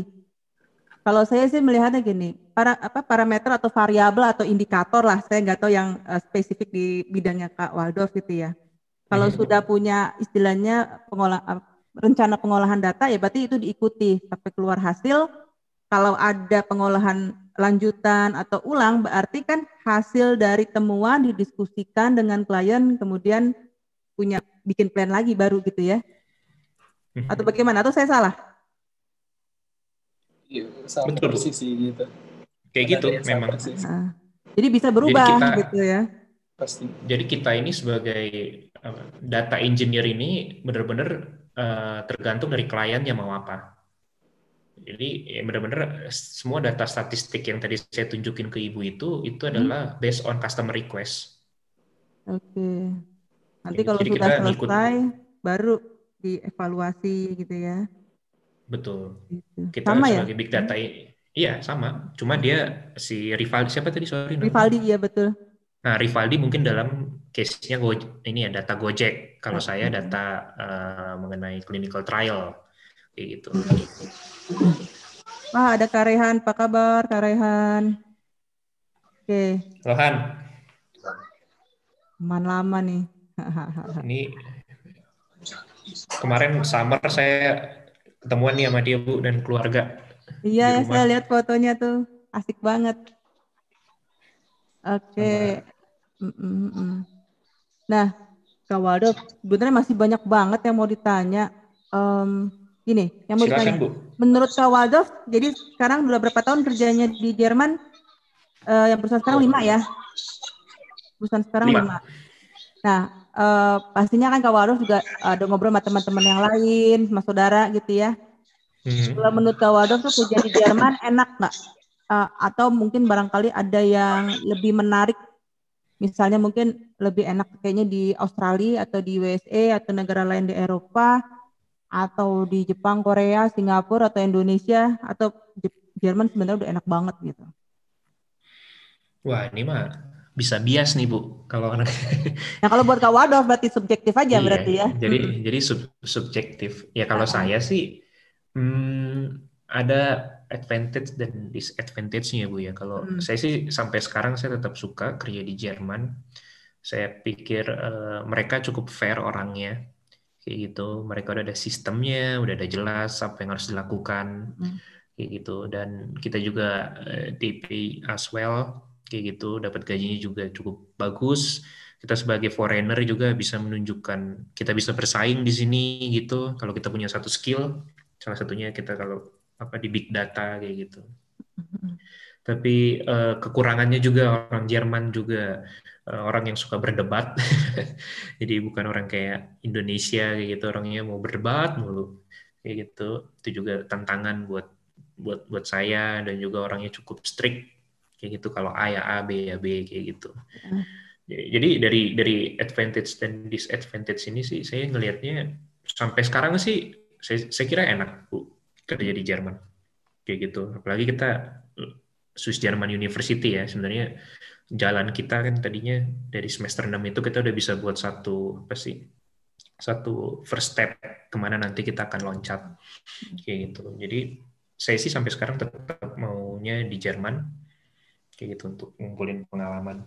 Nah, Mau nanya nih, Kak Waldorf, karena Kak Waldorf udah cocok gitu ya, terus selama 5 tahun udah melihat positif negatif, kayak ya mungkin kayak istilah jadi cocok-cocokan gitu ya untuk karakternya Kak Waldorf udah cocok lah di Jerman. Apalagi kalau sekarang sih sudah tahu karakter mereka, terus Kak Waldorf tuh udah siap gitu. Misal kalau dia kasih dokumen, terus kita disuruh melakukan apa ya istilah instruksi yang tertulis, itu mesti dibaca. Yang saya tahu ya, itu mesti dibaca sampai detil.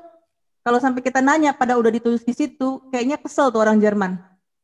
Yang pernah saya tangkap gitu tuh.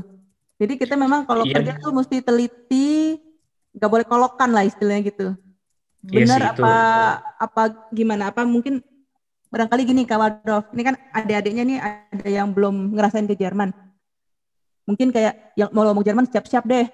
You mesti teliti, you mesti rajin, mesti mandiri. Apa barangkali ada nggak dari Kak Waldorf?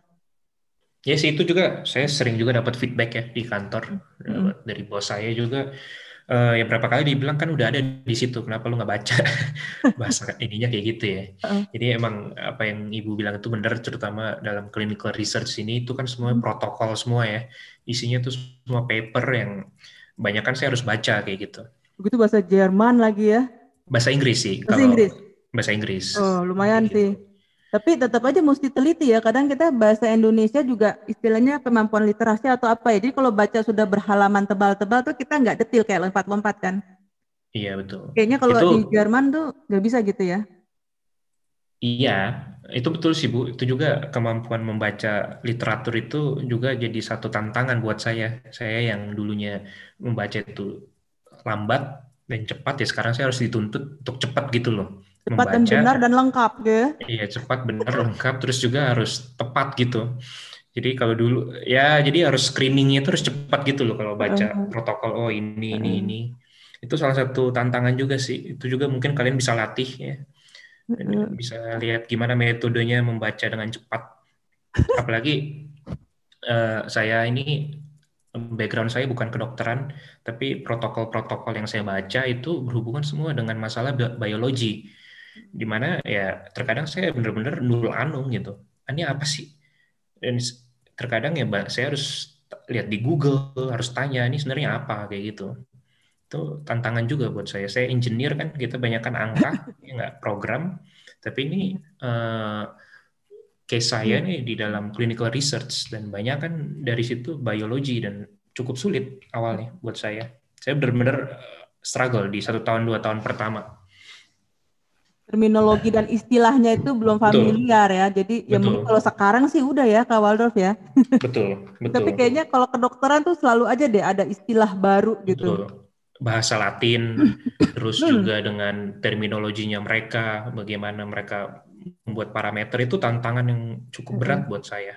Dan ditanya kadang belum tentu mau ngejawab, ya you Google aja masa nggak bisa sih, bisa sampai begitu kali ya? Bisa, ada yang kayak gitu, tapi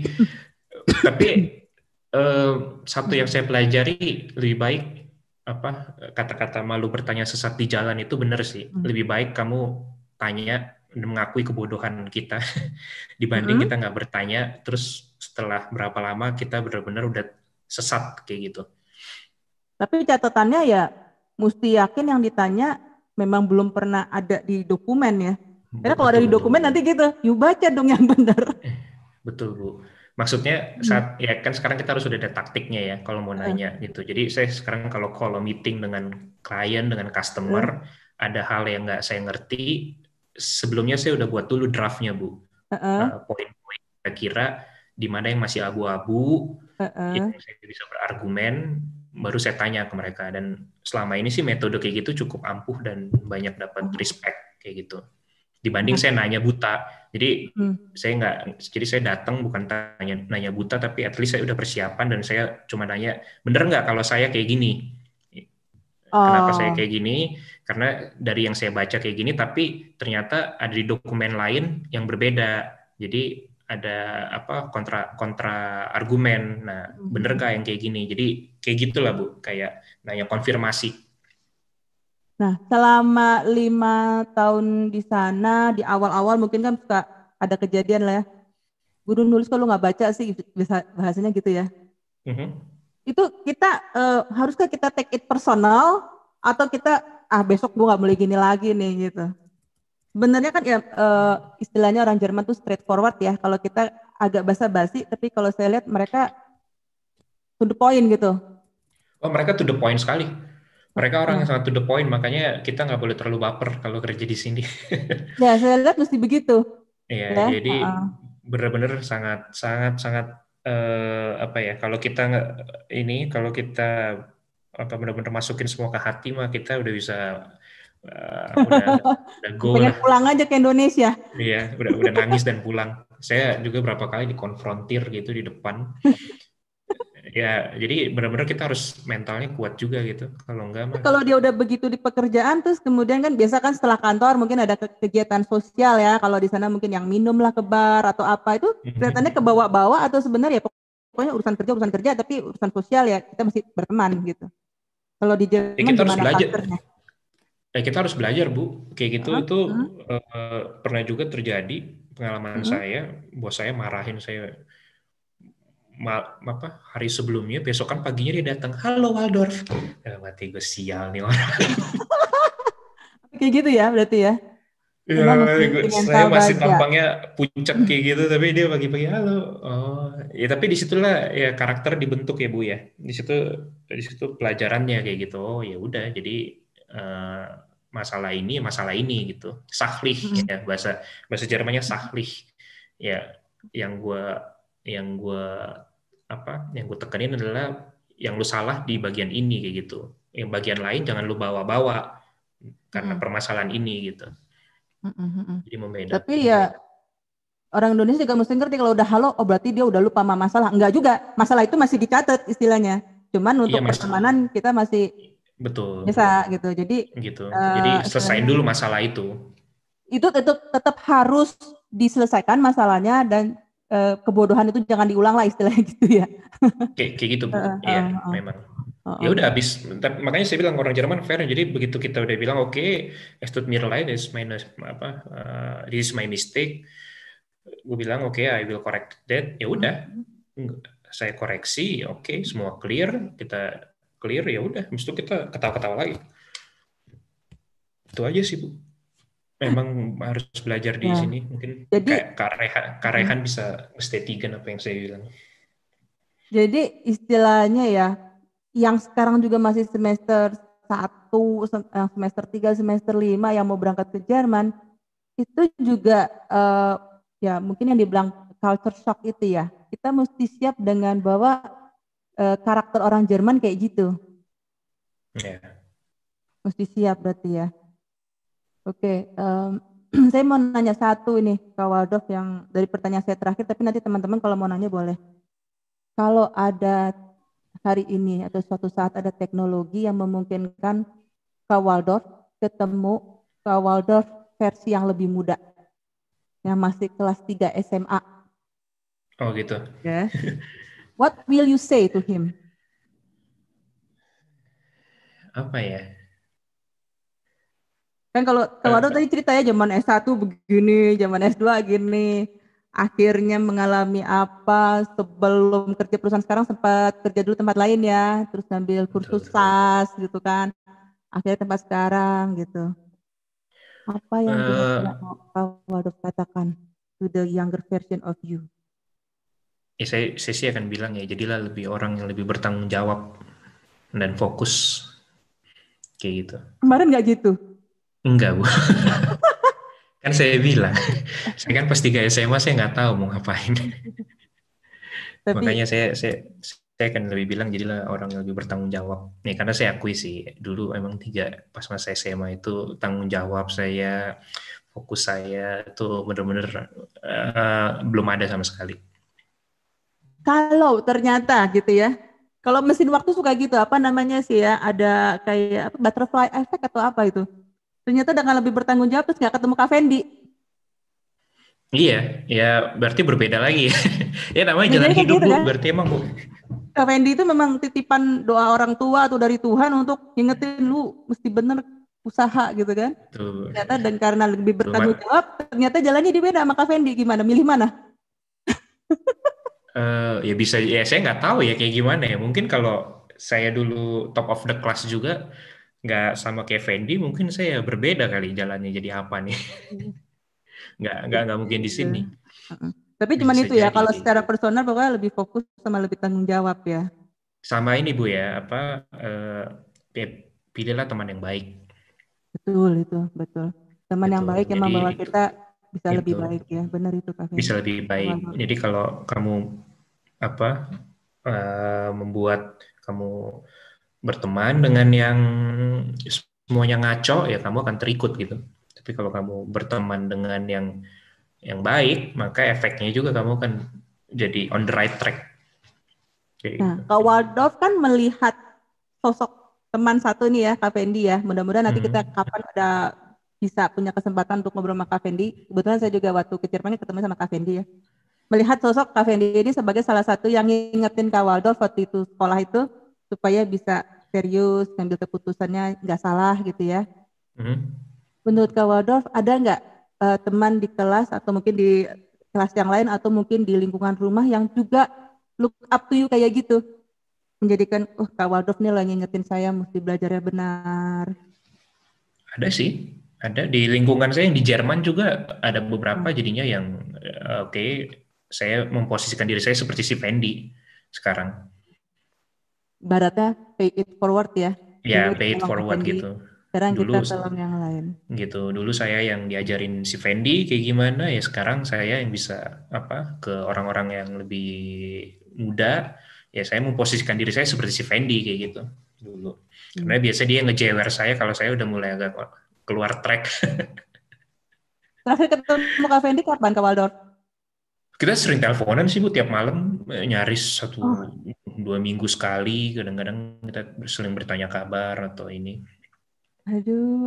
Tahun ini karena corona ya kita belum ketemu, harusnya kita mau ikut maraton bareng, tadinya harusnya dia mau datang ke Berlin, tapi rata-rata kita dari setiap tahun ketemu secara fisikal, atau enggak kita teleponan, atau kita diskusi mengenai apa. Sampai sekarang sih saya kalau mau ngambil keputusan atau apa, ya saya sering juga diskusi sama dia, atau enggak sama teman saya ini Rehan.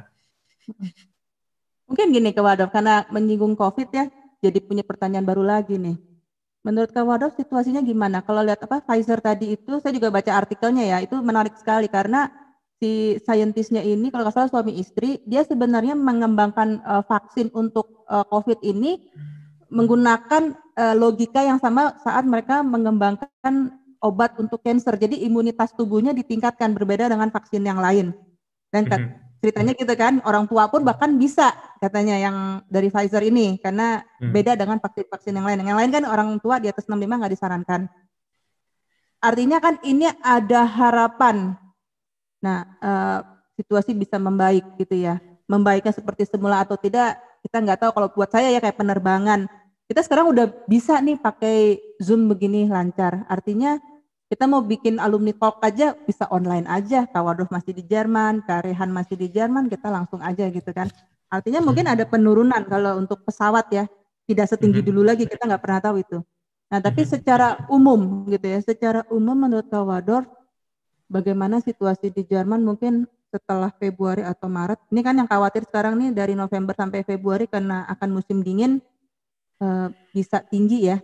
Karena kita COVID-nya itu waktu itu yang sangat itu sih di Februari mulainya, udah mulai masuk musim panas. Yang sekarang ini masuk musim dingin kan, dan paling dinginnya itu kira-kira Januari Februari belum ya? Belum. Nah, tapi kira-kira Maret ke sana ini karena ada beberapa yang teman-teman lagi memikirkan bagaimana situasi internship di Jerman, Kak Waldorf.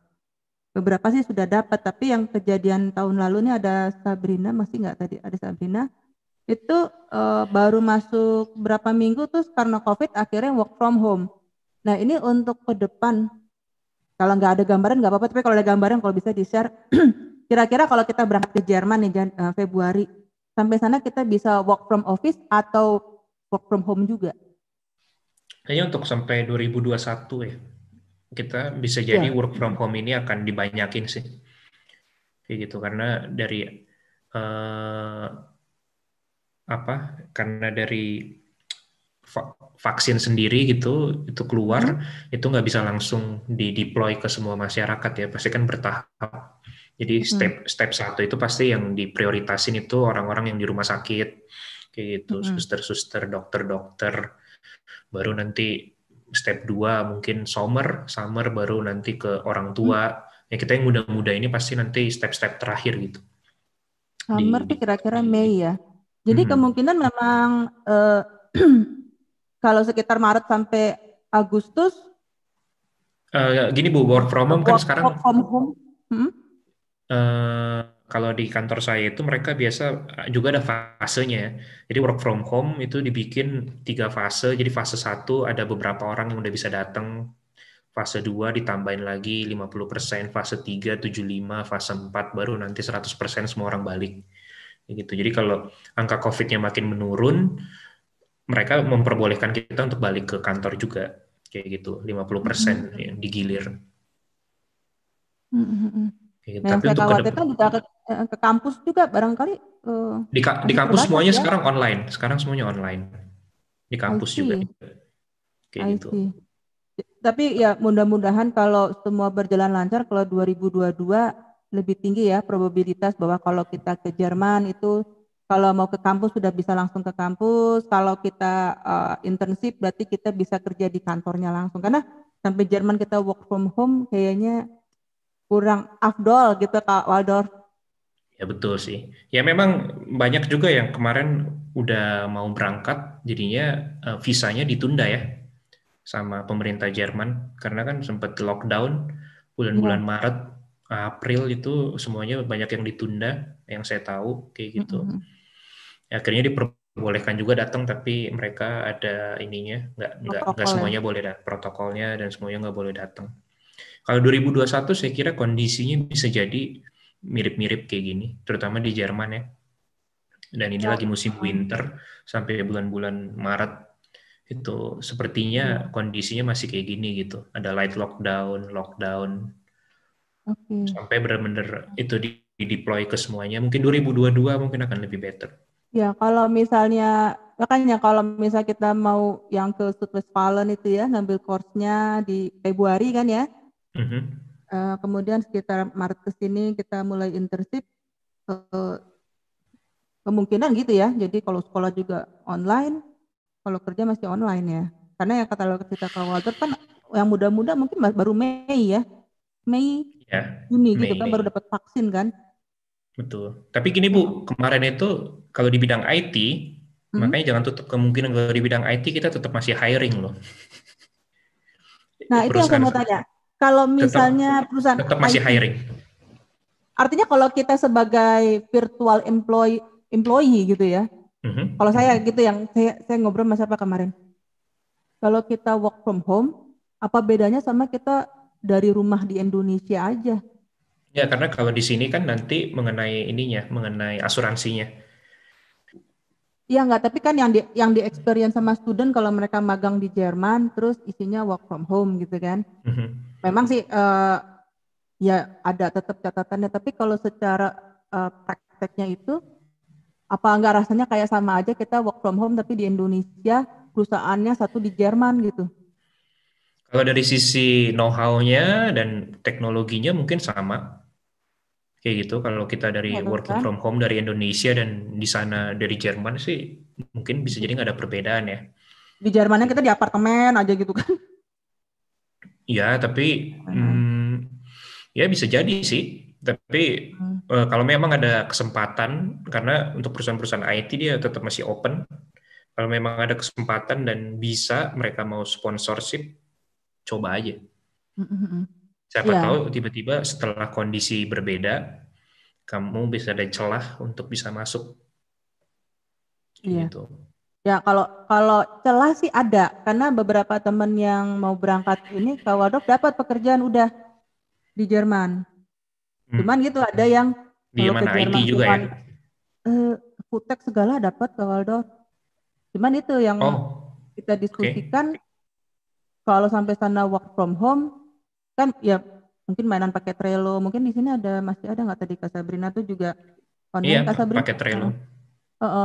Terus online gitu ya, kan engagementnya kali ya namanya ya, lain kan sama kalau kita datang langsung gitu. betul. Komunikasinya kan pasti berbeda ya. Saya juga ngalamin di awal-awal saya corona ini, saya sempat performance saya turun drastis sih, saya akui. Karena saya biasanya orang yang ketemu orang. Jadi yang biasanya ketemu manusia ya. Buat saya tuh gampang kalau saya ada masalah langsung saya tanya bos saya di tempat. Kayak gitu. Dan di awal-awal corona yang mereka bilang kita working from home, saya benar-benar kayak di dunia, di pulau saya sendiri yang nggak terkonek dengan mana-mana awal-awal. Berarti ada transisinya juga ya, kayak istilahnya kalau perusahaan change manajemennya juga akhirnya tuh benar-benar kita yang kerja work from home kayak secara profesional lah gitu. Iya, ada. Selama ini kan working from home itu bisa saya lakukan, tapi rasionya 4-1 gitu, mungkin 4 hari kerja, 1 hari di rumah, kayak gitu. Nah kalau itu kan masih oke, kayak gitu. Tapi at least kan saya ada komunikasi dengan bos. Tapi ini pas pandemik ini saya full working from home. Saya akui di 3 bulan pertama performance saya turun, kayak gitu. Karena benar-benar saya belum terbiasa dengan ini. Tapi lama-lama ya saya mulai beradaptasi, saya mulai tahu atur sendiri gimana meetingnya, gimana jadwalnya, gimana workflow-nya, ya lama-lama bisa. Oke. Oke, ini kayaknya waktunya udah lama juga nggak berasa, padahal cuma sama Kak Waldorf loh. Ini mungkin Edo, Jessica, atau ada Pascal, Firza, makasih ya sudah datang. Ini kemarin juga datang nih waktu lagi kita ada online reunion gitu. Oke, sama-sama. Terima kasih. Firza, kapan-kapan kita ngobrol Firza sama Kak Rehan juga nih. Nah, boleh. Ini saya mau tambahin. Iya, boleh Kak Firza. Orang Jerman tadi saya dapat dari nasihat lah, katanya di sini itu apa? Es gibt keine blöde Frage, artinya nggak ada pertanyaan bodoh. Artinya kalau mau nanya aja silakan, mereka sangat open lah. Itu yang saya dapat sih di Jerman. Jadi nggak usah malu, nggak ada pertanyaan bodoh, apa aja ditanya nggak apa-apa. Mereka sangat open lah. Itu aja sih. Kalau pengalaman Kak Firza berarti beda nih sama Kak Waldorf. Mungkin ya, kita tergantung ketemu orangnya juga kali ya. Ada yang mau gitu. Nggak apa-apa, sebenarnya ya nggak apa-apa Bu. Betul juga yang dia bilang, skip kind of blöde Frage. Jadi itu tadi saya bilang lebih baik kamu bertanya daripada sesat di jalan.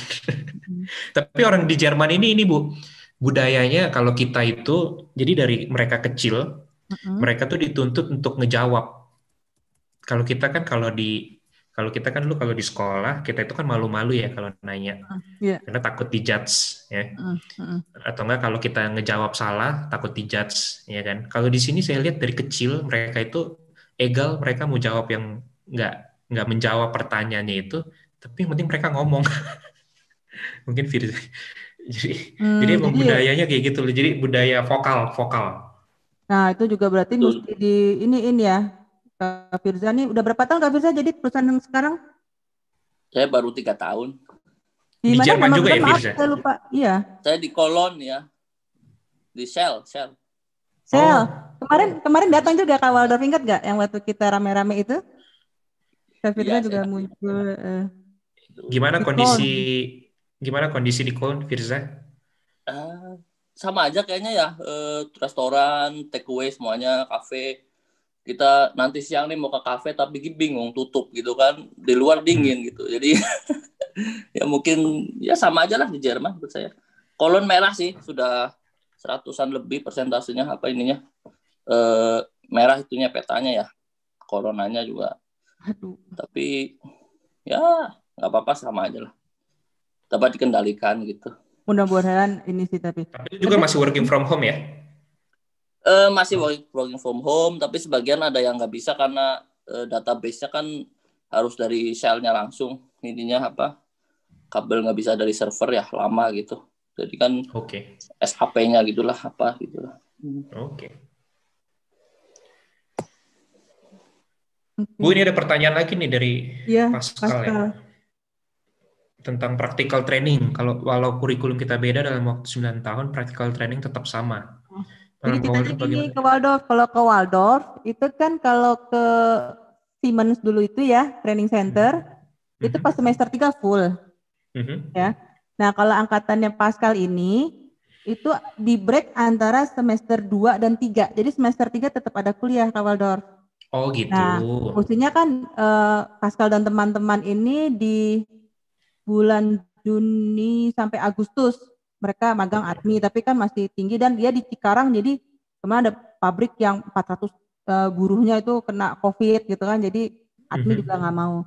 Nah, Januari ya mulainya ya, Pascal, Siti Puang nih, Rania, itu akan mulai gitu. Jadi yang ditanya pengalaman training gimana?